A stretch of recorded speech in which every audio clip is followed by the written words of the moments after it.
Salomo mulai mendirikan rumah Tuhan di Yerusalem di Gunung Moria. Perhatikan, di Gunung Moria, di mana Tuhan menampakkan diri kepada Daud ayahnya, di tempat yang ditetapkan Daud, yakni di tempat pengirikan Onan orang Yebus. 2 Tawarik 3 ayat 1. Jadi menurut firman Tuhan, rumah yang harus didirikan di atas bukit Moria, di atas gunung Moria. Itulah bedanya Tuhan dengan Allah, Pak. Kalau Tuhan mendirikan rumahnya di bukit Moria, tidak pernah banjir, sedangkan Allah mendirikan rumahnya di lembah banjiran. Dari sini, Pak, makanya nggak usah bicara Pak, dalam hal mendirikan rumah bangunan saja sudah ketahuan yang mana yang Tuhan dan yang mana yang Tuhan-Tuhanan. Gak bisa Bapak seperti ini. Gimana? Kita kan dikasih akal logika yang sehat, Bang. Oke, ganti apa namanya? Ganti boleh. Super nih. Boleh, Bang. Silakan, Bang. Jadi begini, tentang gambaran apa namanya tadi, orang yang sholat. Ini kembali ke awal loh, pokok pembicaraan ini. Boleh. Ku ganti gambarnya, Bang. Silakan. Jadi, nah tuh. Jadi tentang penggambaran orang yang tahiyat tadi itu, duduknya seperti itu bagian daripada rukun sholat. Fungsinya itu memang diuntungkan untuk umatnya, untuk masalah kesehatan, karena di dalam jiwa di dalam tubuh yang sehat terdapat jiwa yang jiwa rohani yang kuat gitu. Waduh, mensana incorpore sano itu kutipan orang kafir loh itu. Ini Abang kayaknya udah ganti nih, bukan mengutip hadis dan Quran, malah mengutip kutipan orang Italia nih, Bang. Ya fungsinya begini, kita bukan lari kemana-mana loh. Fungsi perintah yang diperintahkan Tuhan kepada kita itu tidak ada kepentingan Tuhan terhadap makhluknya, tapi justru makhluk yang berkepentingan terhadap Tuhannya gitu. Jadi ya, pertanyaannya gini loh Bang Rizal, gini. Dalam gerakan sholat itu kan ada gerakan atas telinga, ada yang di samping telinga, ada yang di bawah telinga, kan beda-beda itu, beda mazhab, beda ini kan. Terus pada waktu duduk tahiyat awal duduknya kayak begitu, tahiyat akhir duduknya begitu, ya kan? Yang saya tanya itu gini Bang, itu gerakan-gerakan kayak begitu itu hubungannya dengan Tuhan, hati dan pikiran. Kalau kalian datang kepada Allah membawa gerakan-gerakan tertentu, nah yang saya tanya itu duduk tahiyat akhir itu yang kayak di layar itu hubungannya dengan Tuhan tuh apa gitu loh. Oke, ini Bang Edis. Kalau makanya saya bilang dari awal tadi itu, setiap perintah Tuhan terhadap makhluknya tidak ada. Jadi perintah itu disuruh untuk kemaslahatan makhluknya semuanya. Iya, masalahnya begini Bang Rizal, tidak ada perintah Allah supaya duduk kayak gitu. Itu tentang ada perintah sholat tuh ada, tapi supaya sholatnya itu harus kayak begitu itu, saya mau tanya, kapan Allah bilang seperti itu? Tidak ada. Jadi iya, itu berarti tidak.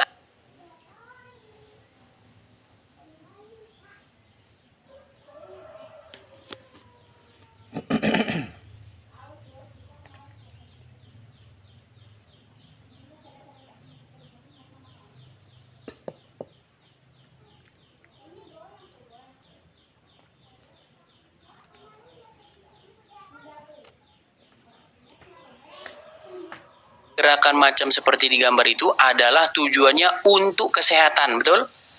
Sehat rohani maupun jasmani. Oke, untuk usia kita tepuk tangan dulu teman-teman ya. Jadi kita sekarang tahu teman-teman bahwa sholat itu ternyata adalah untuk kesehatan. Oke, saya rasa udah seperti itu aja Pak Rijal, karena nanti kalau diteruskan pun akan mutar-mutar seperti itu Pak Rijal. Jadi saya Sudah mau cukup ya? pertanyakan juga ini tentang ritual-ritual yang dilakukan umat Oten, tentang bernyanyi lah. Di dalam lagu-lagu itu lagu-lagu pujian, itu apa hubungannya sama Tuhan gitu? Hati Bang, ketika kami mengangkat puji-pujian, menyanyikan lagu puji-pujian itu ada hati atau ada roh yang mengkoneksikan kami dengan Tuhan. Oh, berarti Tuhan itu perlu dipuji gitu. Kalau dibilang perlu dipuji sih sebenarnya Tuhan sendiri nggak perlu dipuji, tapi kami yang mengungkapkan ekspresi kami akan kebaikannya, makanya kami memujinya.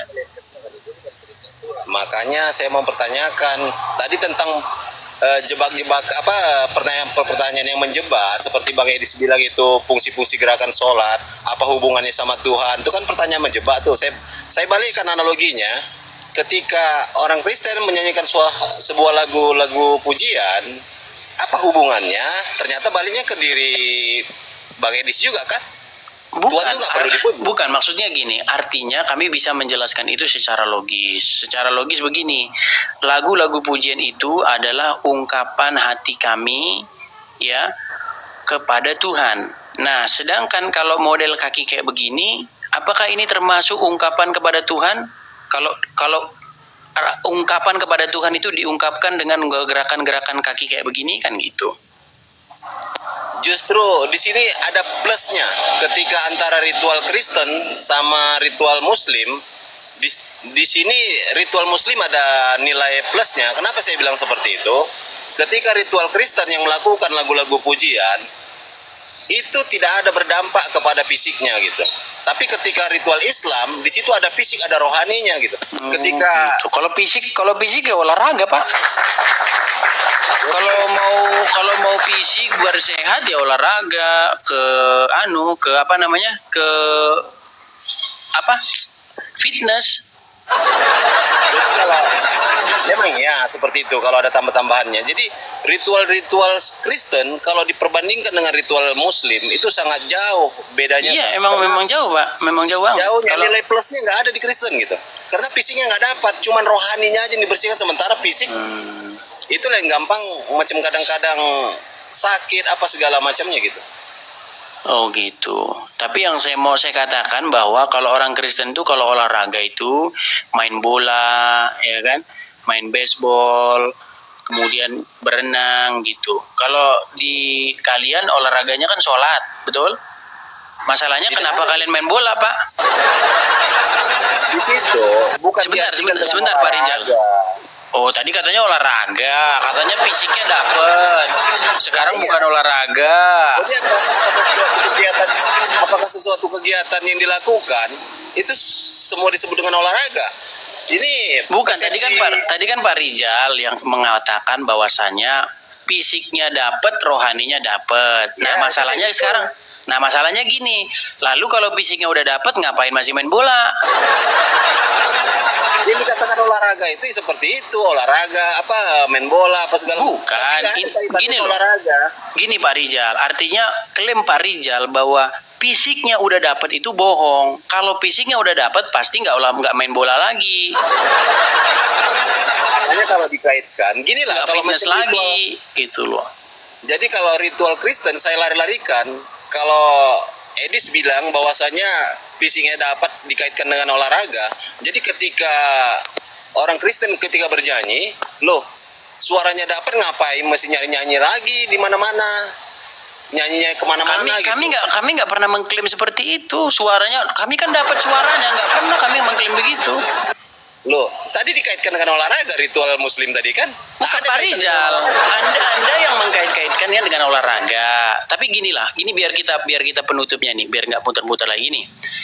Umat Muslim boleh nggak olahraga, boleh nggak main sepak bola? Kenapa? Oh, boleh nggak umat Muslim main sepak bola menurut Al-Quran? Ya boleh lah Pak. Boleh. Saya tanya, ada nggak tujuan diciptakannya manusia untuk main bola? ada nggak tujuan manusia diciptakan untuk main bola? Mm-mm. Tujuan manusia diciptakan untuk main bola, dalilnya nggak ada. Tapi ya Iya, manusia tidak ada. Oke, saya tanya sama Pak Rizal. Menurut Al-Quran, tujuan Allah menciptakan manusia untuk apa? tujuan Tuhan menciptakan manusia ini untuk beribadah, cuman itu di dalam Untuk Al-Quran ada. beribadah, iya betul, untuk beribadah. Sekarang saya tanya, apakah Allah pernah menciptakan manusia dengan tujuan lain selain daripada ibadah? Justru persepsi. Enggak, sebentar Pak Rizal. Pak Rizal, Jawabannya, sedikit Pak Rizal. Adakah tujuan manusia itu diciptakan selain daripada beribadah? Oke. Saya jawab dulu Tidak ada ya? dipotong dulu ya. Enggak, dijawab ada atau tidak dulu? Ada atau tidak dulu dijawab? Saya jawab dulu, jangan dipotong. Kan gitu. Mungkin persepsi Bang Edis sangat sempit, sangat minim tentang kosakata ibadah tadi itu. Makanya saya luaskan ini. Apa sih pengertian ibadah kalau menurut Bang Edis? Baik. Apa sih? Ibadah adalah kosakata bahasa Arab, di mana kata dasar dari kata ibadah itu adalah ya'budu, ya. Dari kata dasarnya adalah abd atau hamba. Artinya penghambaan, melakukan penghambaan diri kepada Allah. Itulah definisi ibadah. Ketika Anda menghambakan diri kepada iblis, disebut Anda beribadah kepada iblis. Ketika Anda menghambakan diri kepada Allah, artinya Anda beribadah kepada Allah. Pertanyaannya, di manakah dalilnya bahwa tindakan sepak bola adalah bentuk pengabdian diri kepada Allah? Olahraga sepak bola apa gimana? Kan pertanyaan kita kan tadi kan tentang ibadah. Apakah Iya. boleh umat muslim bersepak bola? Ibadah dulu yang dibahas, jangan sepak bola gitu. Pengertian ibadah dulu. Sudah, tadi kan sudah Pak. Ibadah itu penghambaan. Iya, penghambaan. Bagaimana kita berbuat baik sama sesama. Bagaimana kita berbuat Oke, baik terhadap baik. Pertanyaan saya begini. Ketika Anda main sepak bola,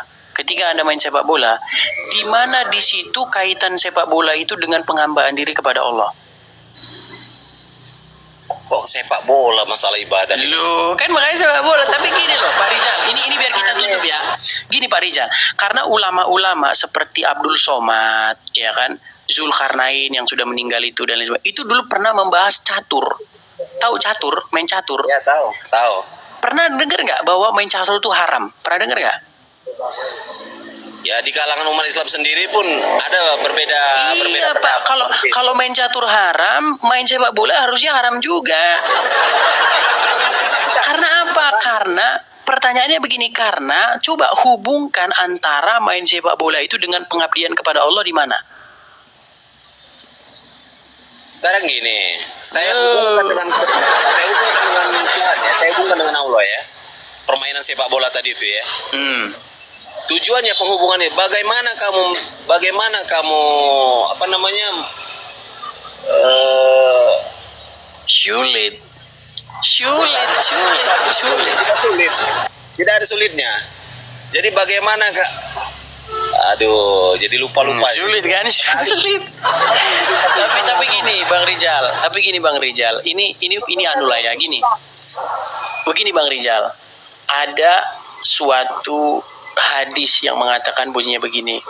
Janganlah kamu mengikuti suatu kaum karena barang siapa yang mengikuti suatu kaum maka dia termasuk golongan orang-orang tersebut. Nah, ada satu kaum nih, orang-orang kafir tentu saja yang hobi bermain bola.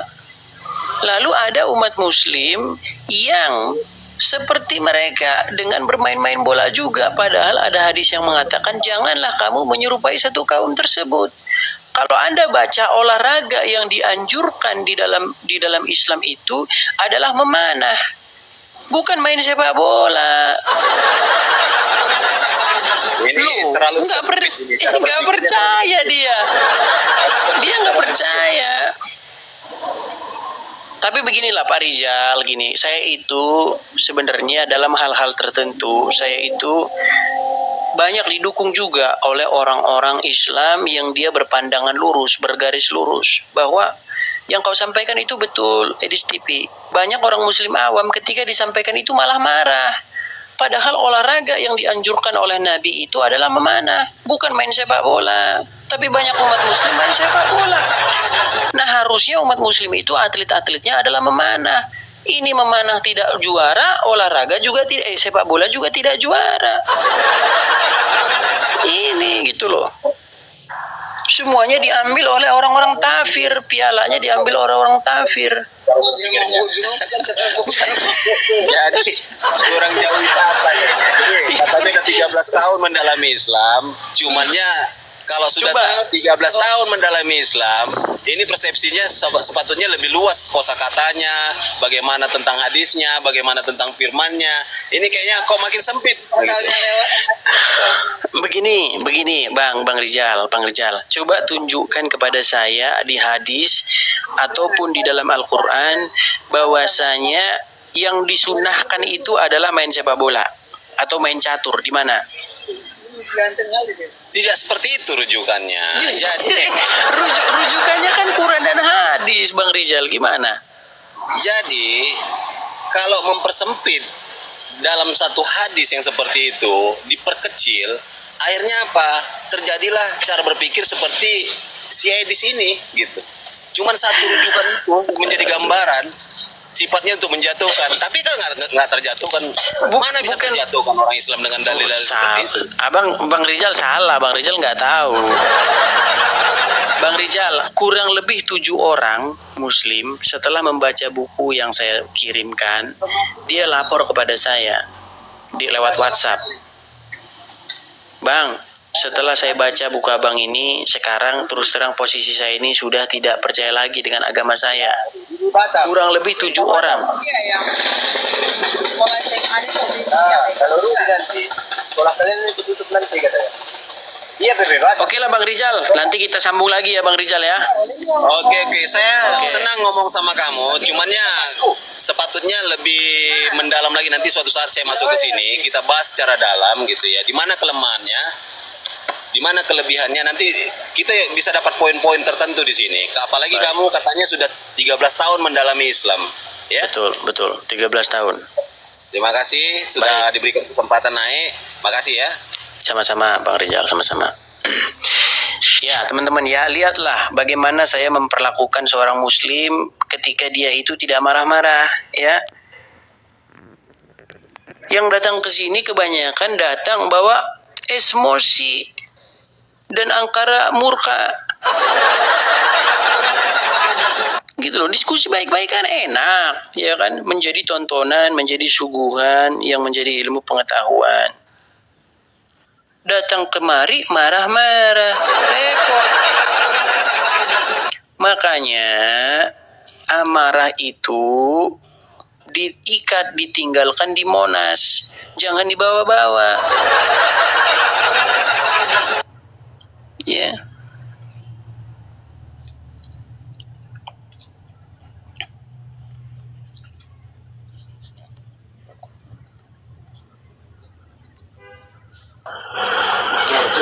Low people Muslim bang.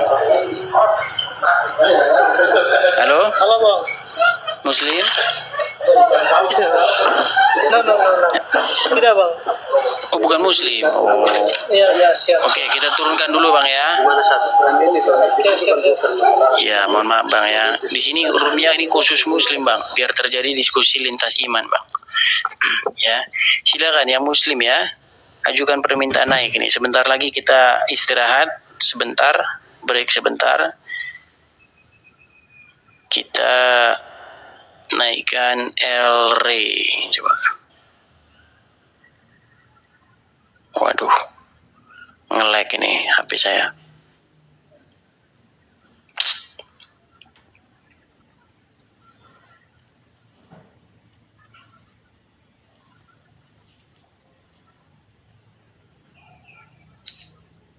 L-Ray.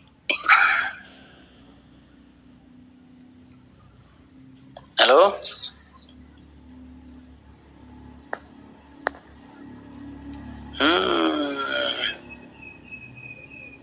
TikTok tidak merespon.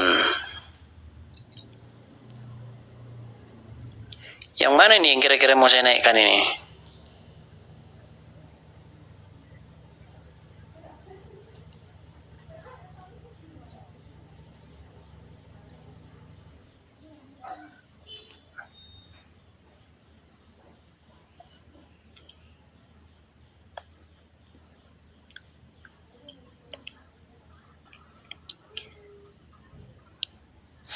Manjada. Nyalakan kamera. Oh iya bang.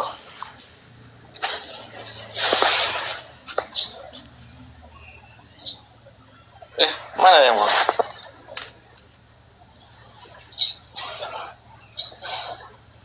Ya, jadi kita membahas telapak kaki, posisi telapak kaki yang ada di layar ini, Bang. Apa hubungannya telapak kaki harus seperti itu dengan menghadap Allah, Bang? Silakan. Emang telapak kakinya kenapa bang?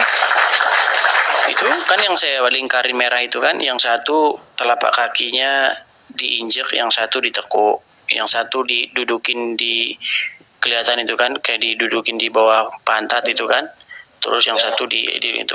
Kenapa harus begitu itu? Apa hubungannya itu kaki itu sama Allah? Terus masalahnya di mana itu bang? Masalahnya saya bingung, itu hubungannya sama Allah apa gitu.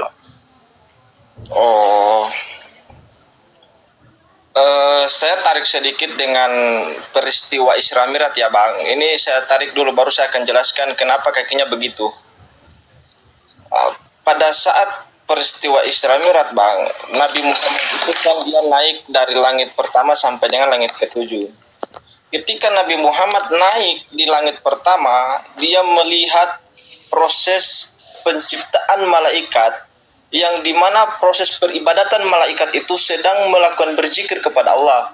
Kemudian dia naik lagi ke langit berikutnya, langit kedua, melihat proses peribadatan malaikat sedang sujud kepada Allah, dengan proses peribadatannya sujud kepada Allah.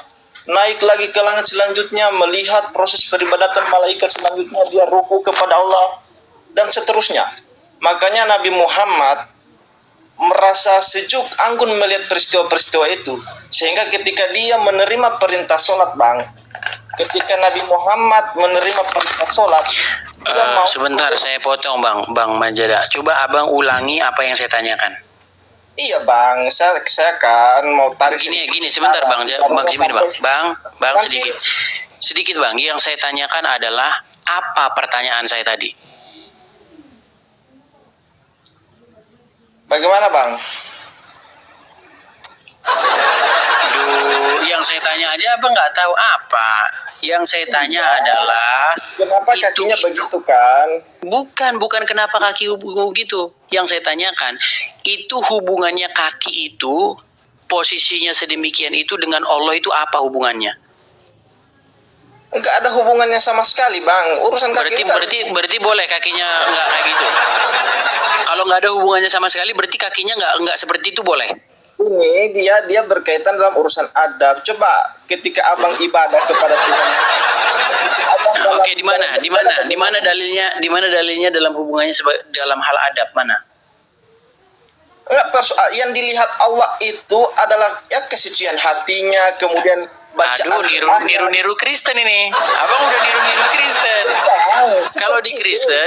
Kalau di Kristen betul. Yang dilihat Tuhan itu adalah hati. Saya bacakan Bang ya. Nih, saya bacakan ayatnya.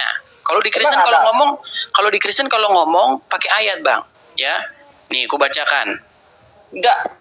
Sholat itu artinya pengibadatan kita kepada Tuhan. Sedikit Bang ya. Aku bacakan ya Bang ya. Nih. 1 Samuel 16 ayat yang ke-7 saya bacakan. Tetapi berfirmanlah Tuhan kepada Samuel, janganlah pandang parasnya atau perawakannya yang tinggi, sebab aku telah menolaknya.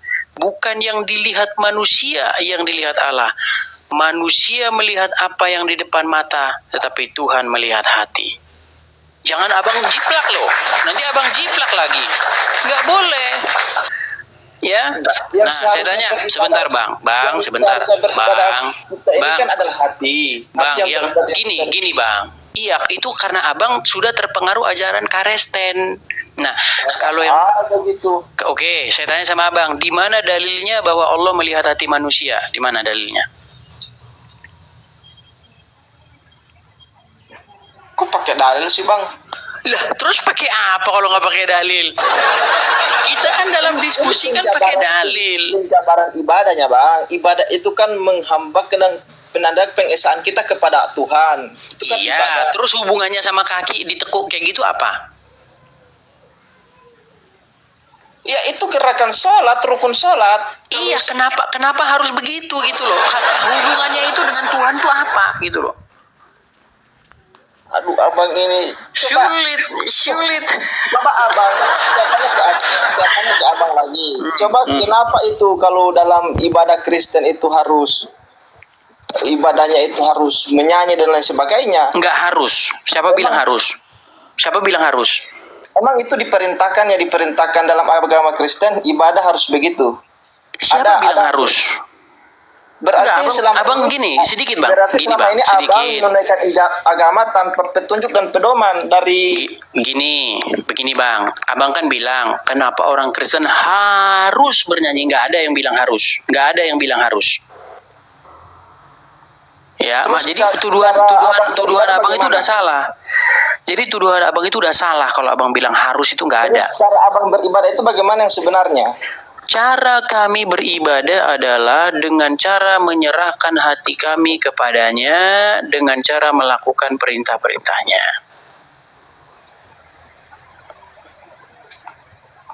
Sedangkan Anda mengatakan harus menekuk-nekuk kaki. Makanya yang saya tanya kepada Anda, apa hubungannya kaki itu dengan Allah? Apakah Allah melihat kaki? Tadi Anda bilang Allah melihat hati, tetapi nyatanya Allah melihat kaki. Emang ada dalilnya Allah melihat hambanya sholat dari kaki? Ya justru tadi abang bilang kalau kakinya nggak begitu, sholatnya nggak sah. Berarti kan yang dilihat Allah kaki. Coba ya bang, ketika kita dalam melaksanakan upacara, kalau tidak ada penghormatan kepada pembina upacara, apakah upacara itu sah atau tidak bang? Iya, ada rukun protokol. saja, Bang. Gini, oke, ada protokol kan? Ya, ku jawab bang, ku jawab. Rukunnya ku jawab bahwa ada hormat kepada pembina. Gini, aku masih ingat zaman SD kan aku sering itu kepada pembina upacara hormat, gitu kan? Ya kan seperti itu zaman kita sekolah kan? Artinya apa? Kita menghormati pembina upacara itu karena dia yang pembinanya di situ dalam acara itu. Nah, yang saya tanya sama abang, itu kaki ditekuk-tekuk hubungannya sama Allah apa?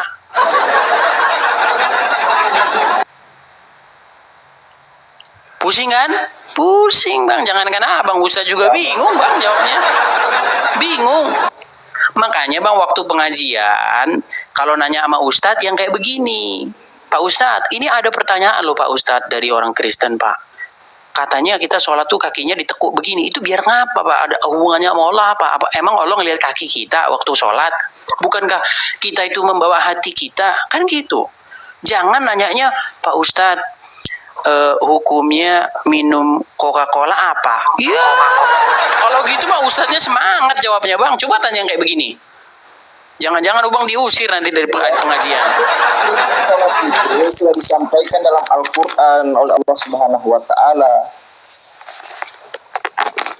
Iya ngerti. Yang saya tanya itu gerakannya kok bisa begini? Itu hubungannya sama Allah itu apa? Itu loh bang. Iya. Sulit kan? Yang dilihat itu bang bacaannya bang. Iya, terus kalau hanya dilihat bacaannya, kakinya nggak begitu, kenapa jadi nggak sah sholatnya? Berarti kalau yang nggak dilihat kaki, berarti kaki saya mau nggak gitu pun kan nggak masalah. Misalnya kaki yang satu itu dua-duanya saya dudukin, atau dua-duanya nggak saya dudukin, berarti kan nggak masalah. Kalau memang bukan kaki yang dilihatin, berarti menurut abang itu Tuhannya abang melihat kaki bukan hati. Makanya kalau kaki jangan dirubah jadi hati, hati jangan dirubah jadi kaki. Kalau Tuhan kami melihat hati, Tuhan Anda melihat kaki. Tidak juga bang. Tanpa kakinya begitu juga tetap sholat akan diterima.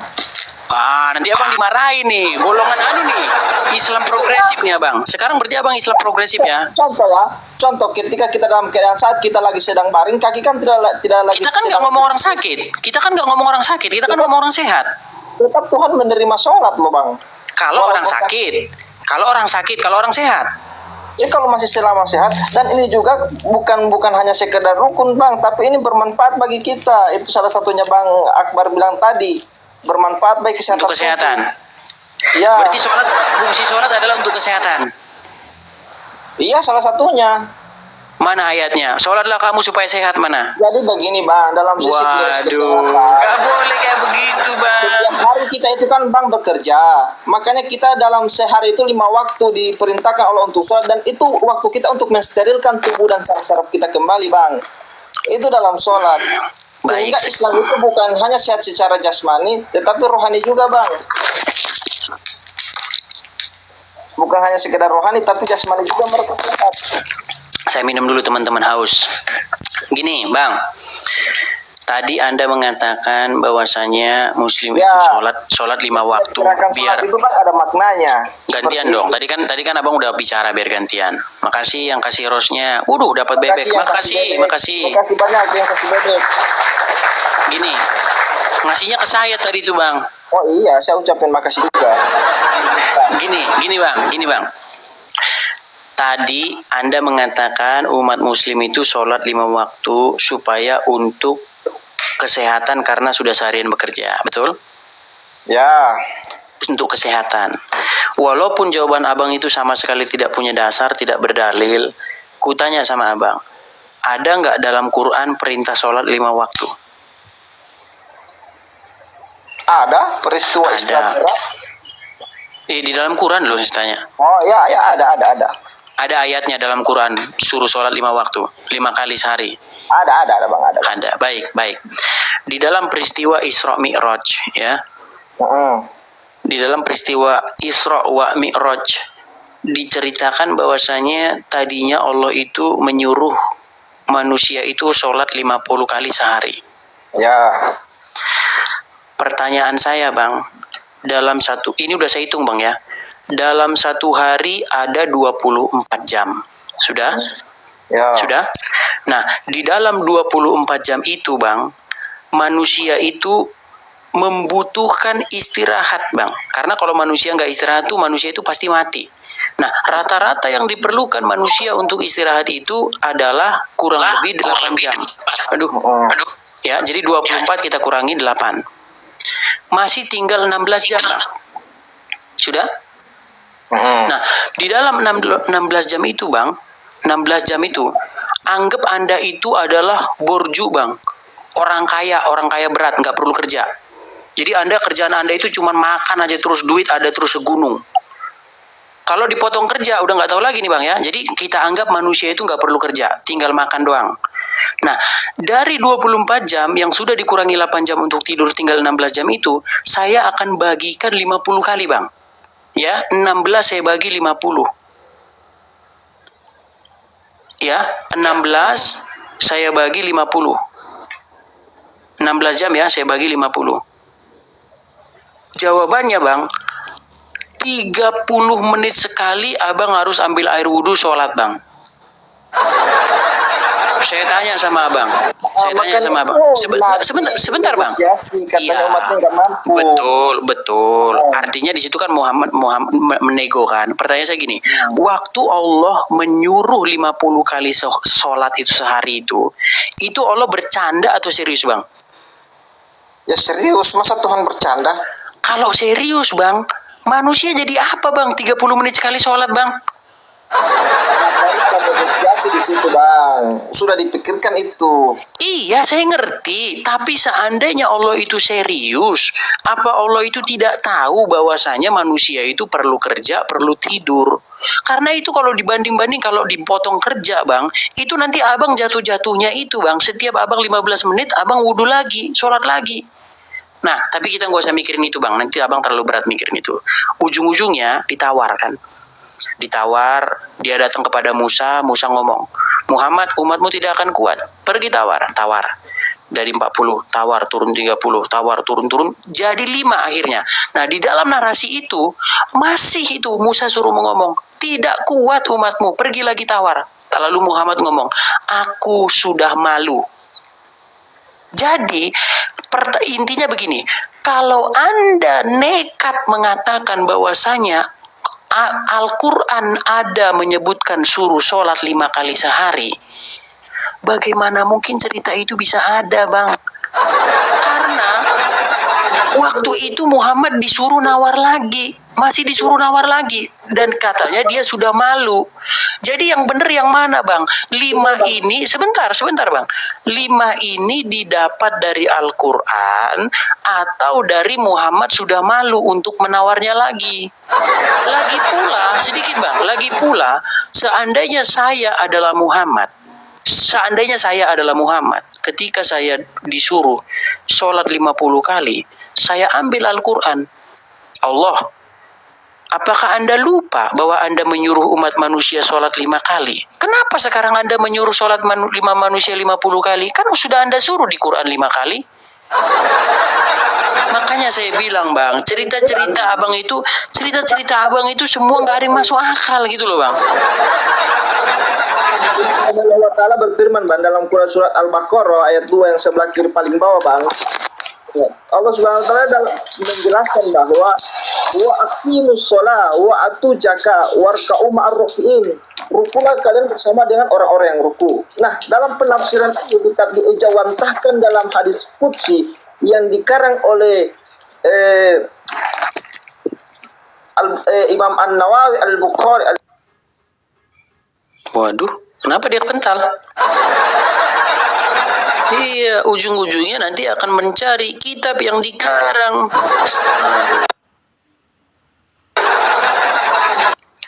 Makanya saya kan sudah berkali-kali mengatakan, bukankah, waduh, terima kasih bunganya, makasih.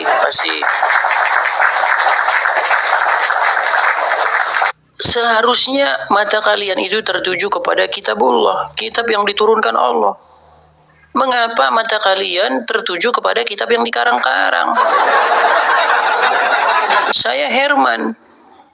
Apakah kitab dari Allah itu, kitab Al-Quran itu tidak lebih cantik ketimbang kitab karangan-karangan, sehingga kalian merujuk kitab karangan-karangan untuk berdalil? Sungguh Anda termasuk orang-orang yang nekat, lagi Anda termasuk orang-orang yang super nekat. Dan tahukah kamu apakah itu orang-orang yang nekat? Yaitu orang yang datang kemari tidak membawa dalil Al-Quran, melainkan membawa congor dalam diskusi. Ya, ini sulit. Ya. Oke lah teman-teman, nampaknya ini sudah waktunya saya beristirahat teman-teman ya, karena kita sudah siaran mungkin 4 jam. Ya, saya istirahat dulu. Mudah-mudahan ya besok atau nanti kita akan berlanjut lagi. Ya, kita break dulu sejenak, istirahat dulu. Terima kasih yang sudah kasih gift ya teman-teman ya. Lagi-lagi di akhir acara saya promosi lah teman-teman, bolehlah saya promosi ya. Bahwasanya TikTok saya ini di profilnya itu bisa kalian lihat yang logo merah ya, atau YouTube. Saya pakai YouTube ya. Kalau ya udah saya ngomong terus terang aja lah, YouTube. Nanti kena ban nggak sama TikTok ini. Di situ ada itu saya, jadi video-video kita amankan, kita simpan di situ teman-teman. Jadi yang ingin menonton siaran ulang ya teman-teman ya. Nah, oke, sekian dulu dari saya. Kita bertemu di acara-acara selanjutnya. Tuhan kiranya memberkati kita semua. Amin.